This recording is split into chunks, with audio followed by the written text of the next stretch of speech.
There's another real nice fish right here. Let's get him.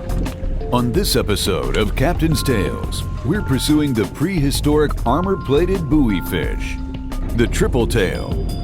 There we go. Do the buoy. Yes, sir.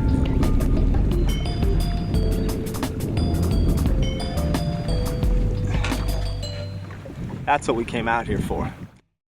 Throughout maritime history, there have been experts on the water who knew how to navigate and locate their bounty. These individuals held the secrets to where, when, and how. This still holds true today. Get ready for an angling experience filled with sea secrets, fantastic fishing, and great destinations. For on this show, it's only the captain and the camera.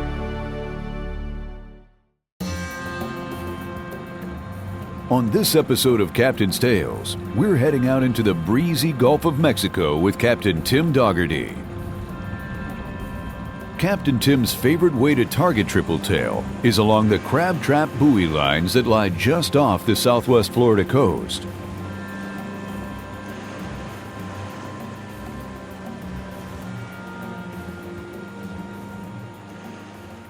We're down here in South 10,000 Islands here, and we're maybe a mile or two offshore, and we're running these crab pot buoys. These are stone crab traps out here that, they've been out, I think, since October, and they actually were looking for I know this is going to sound a little weird, but the crustier the buoy line and the gnarled up buoy, the better. For some reason, that's going to hold the little past crabs that are getting flushed out by the 10,000 Islands here. That's what they're feeding on. They're feeding on little tiny crabs, little tiny bait fish, and they're focused in on that trap line. They're really zeroed in, and we got a couple nice ones right over here. Let's go see if we can do some work on fish sitting right on that buoy. Let's see if she'll eat.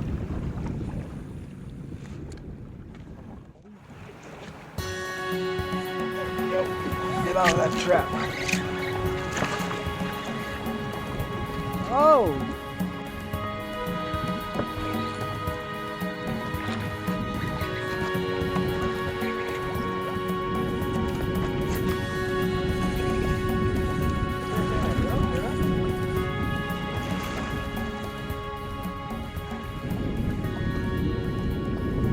See how pretty lit up this one is. All sorts of camouflage patterns on that one.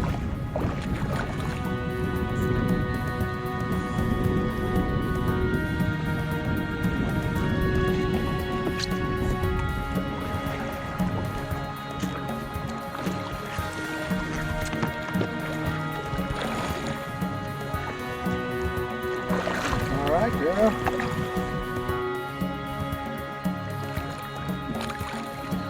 Nice.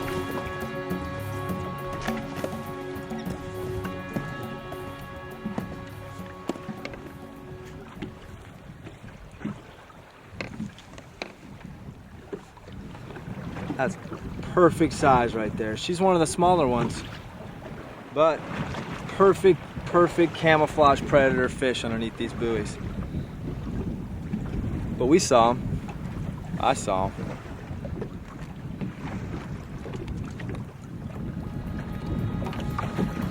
Check out that fish right there.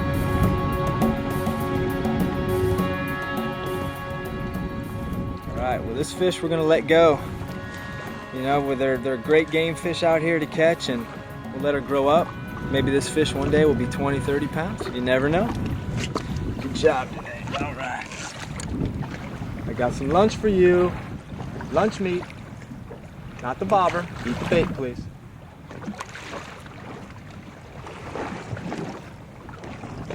There you go.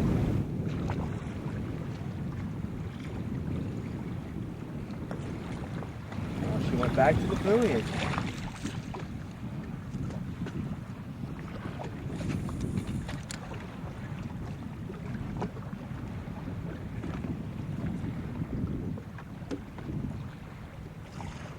Come on, get that one,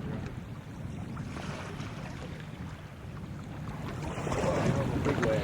This is one of the techniques that I've used here that's helped me catch a lot of these fish down here, and it's just a simple popping cork. And this allows me to stay far off the trap line, gives you a little extra weight. Again, popping cork, a little more sound, and it's a perfect way to approach these fish. Again, cast your bait far past the trap. Bring that bait nice and slow past the buoy, right next to the fish. Give it a couple good pops. You'll know when he sees it or hears it. He'll turn, he'll come out, just leave it, let him eat it, and come tight with the circle hook, and you'll catch him every time. Circle hooks, come tight, fish on. Another big one too.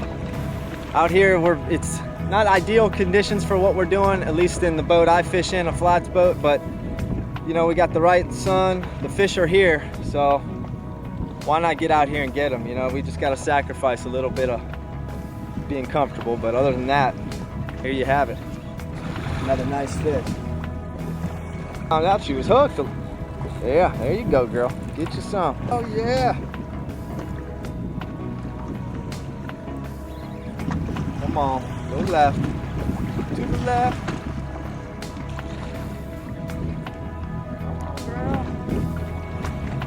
Alright, I turned. Yeah. Oh, there she goes. Underneath the boat.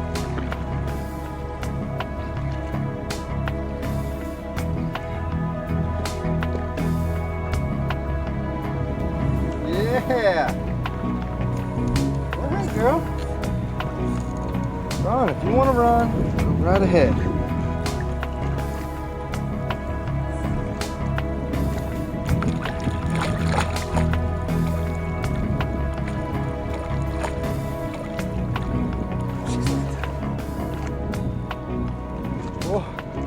It was a little bit skittish, so which was kind of nice. The wind pushed us off the trap a little bit, and I fired another bait in there, and sure enough, she was a lot less weary and came right out and sucked it up right away. So here we go, we got another 5-8 pound fish on. And also, I mean, if the fish get a little spooky, they get a little, you know, they're focused in on that trap line. A couple pops of that popping cork, all of a sudden you'll see them light up, boom, and they'll look for that bait, and they come right over, and what do they find? A little tiny white bait.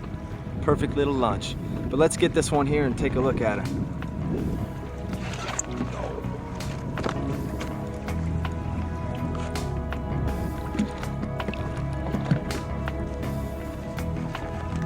Trust the old boga grip here. All right.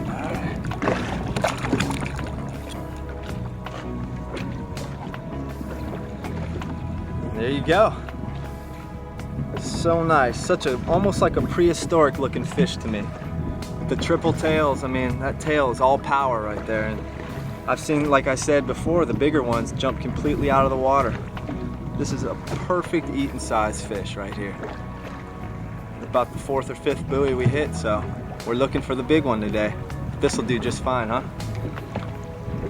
Awesome, awesome, awesome.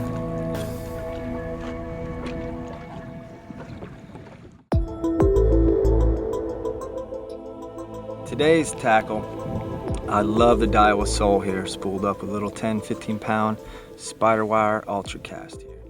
And I go pretty light. Today we could have got away with something a lot heavier, but you know, once you get that fish away from the crab pot, this is all you need. You can enjoy the fight. I know I spoke about it a little bit on the Snook Show. Downsize your tackle, and we could have a great day of fishing with some of these fish out here. Circle hooks, I'm a big fan of them. A nice little 3/0 circle hook here, and this is primarily what I use. You know, I'm hoping this hook 9 times out of 10 will hook that fish in the corner of mouth. I can release them safely. Also, nice little stretch of 40-pound leader. Nothing, I usually don't go any heavier than this. They do have teeth, they do have gill plates, and they are a little prehistoric dinosaur looking fish, but again, 40-pound fluorocarbon leader, perfect, about 3 feet a leader, and the popping cork. This is what I use out there. Probably not 100% necessary to get the fish to bite, but I also like to keep it right in the strike zone. So I'll pitch this way past the crab pot buoy, and I can also chug it. These got little rattles in it that make a good chugging sound. If that fish is focused on that buoy, she's gonna hear it, come right out, And that's where the bait and switch thing takes place. A lot of times they will, oh, I'm looking at it right here, it has teeth marks in it. These fish today were coming up popping this popping cork, popping it and popping it. They sometimes don't see the fish at the bottom. They're so keyed in on this movement.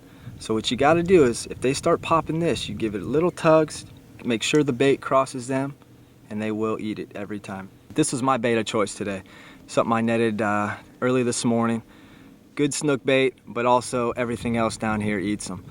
And it's just a perfect little bait for down here. I mean, your tarpon, snook, as you saw today, triple tail, love them. But the way I do it is, sometimes these bigger baits will outrun them. They're very slow, sluggish, kind of slow moving fish, and they don't want to chase something necessarily down. So the little trick is nubbing their tail here. And I'll just take their tail completely off, and that fish will just wiggle. He won't necessarily outrun him, but he'll just sit there and wiggle and cause all sorts of commotion. And the way I rig this is, again, you got your 3/0 circle hook, just a little bit through the nostril there. With the cork, a little 40-pound leader, that's all you need to catch them. If you're sporty and you get good conditions out there. Today was a little rough, so yeah, we stuck with the spinning rod, but when it lays down in flat calm out there, great way to take these fish is fly. I wish we could have done it today, but conditions just didn't present itself. But anyways, this is a nice little 8-weight rod here. 8 or 9's probably perfect. You could also use a 10 if you really want to horse these fish around. But again, I'm sporty, and I like to, you know, make it a little bit of a challenge for me. So I have an 8-weight here, and you know, any kind of crab pattern fly. This is a little something I tied here. Just kind of mimic a shrimp or a crab. Some of the fish that they're feeding on out there. Some of the prey that they're eating. Again, you know, just downsize your tackle. There's really nothing but that crab buoy out there to get you cut off. So drag that fish off that crab buoy and enjoy the fight.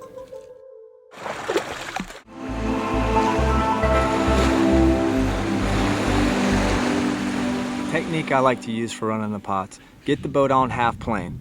Stay about 30, 40 yards off the trap. There's no need to zigzag through these traps. You could stay off them. Most of the stone crabbers put these in a line. We call them, you know, trap lines. When the sun's usually around 9 or 10 o'clock down here is perfect. You get enough visible light to see down and cast a beautiful light on that fish. And you don't have to get close to these fish. You can stay a little ways off them like we did today. If you see one, pull your boat back gently, go way up current of him, and take your time. He's not going anywhere. It's the stealthy approach that gets you fished. What I'm gonna do is cast kind of upwind side and let that bait drift naturally right in front of this fish. And again, there's another real nice fish right here. Let's get him.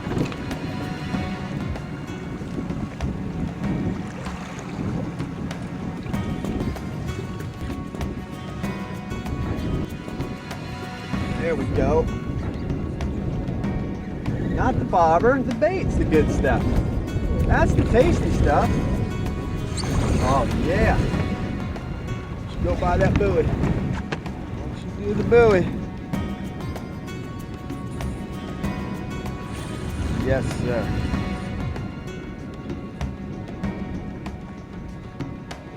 She's trying to go there. We're not gonna let her.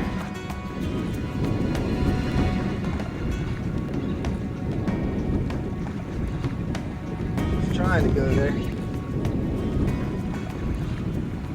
What a take on that fish, huh? And as you saw, that fish was zoned in on that movement of that popping cork. It was popping the living daylights out of that cork. But you gotta pull the cork and get that bait in front of that fish. She'll eat it every time. That's the trick out here. I mean, it's worked for me. I'm sticking with it. Got another nice one on here. Oh, here she goes. She's found the trap again.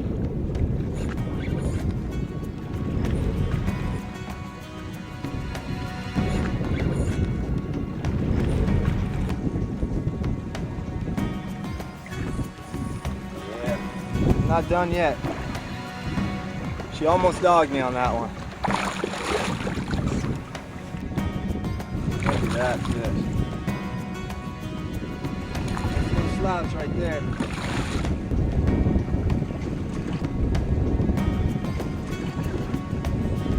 Oh, they love to go deep too. A little sore arm for those last two.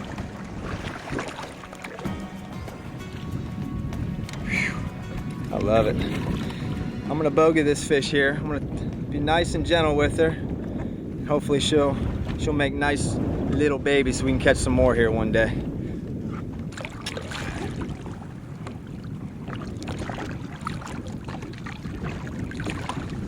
All right, say ah, buddy. There we go.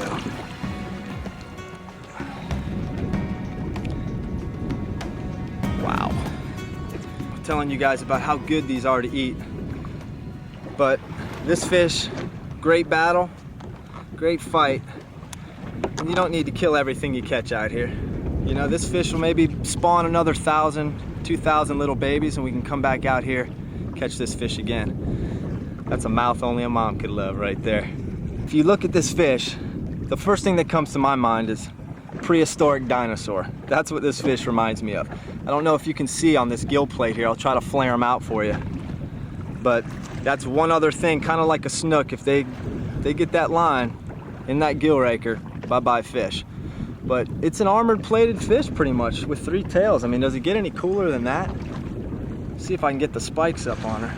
I mean, that is a fish built to last out here and last these tough seas and conditions that they have to deal with. But again, I want to let this fish go. I'm not, you know, out here to kill everything I catch. It's a great fighting fish. Let's put her back here. Captain Tim knows the allure of the triple tail is for their screaming runs and delicious table fare. So care must be taken not to overfish this mysterious and unique species.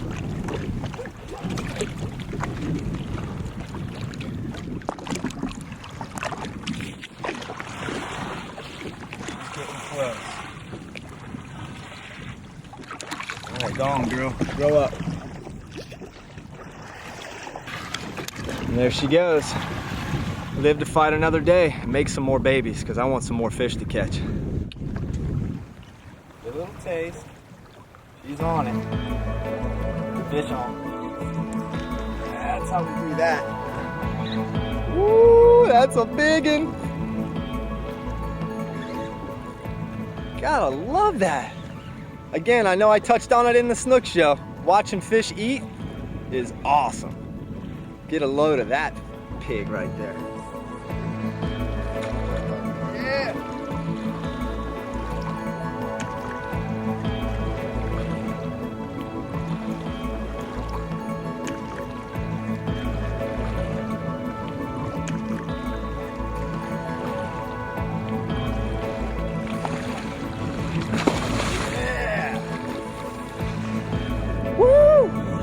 I get excited. I don't think this will ever get old fishing for these guys. Yeah, what a pig. Done? Got a little more left in.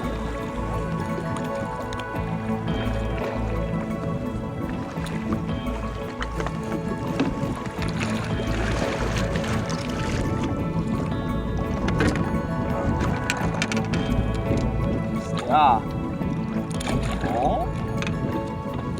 Hard to do in 3-foot seas.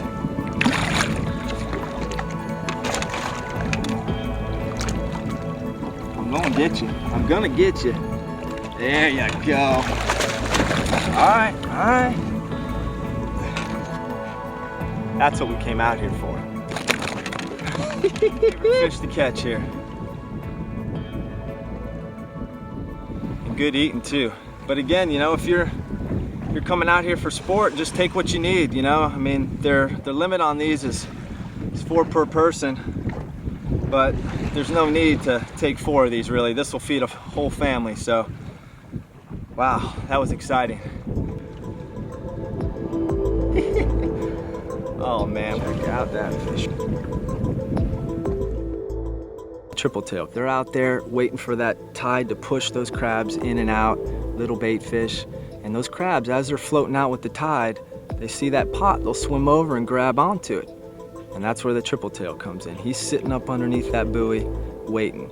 And if you get a chance to come out and do this, and you see one, how focused he is on that line, looking up and down for little pieces of fish or crab or anything that floats by.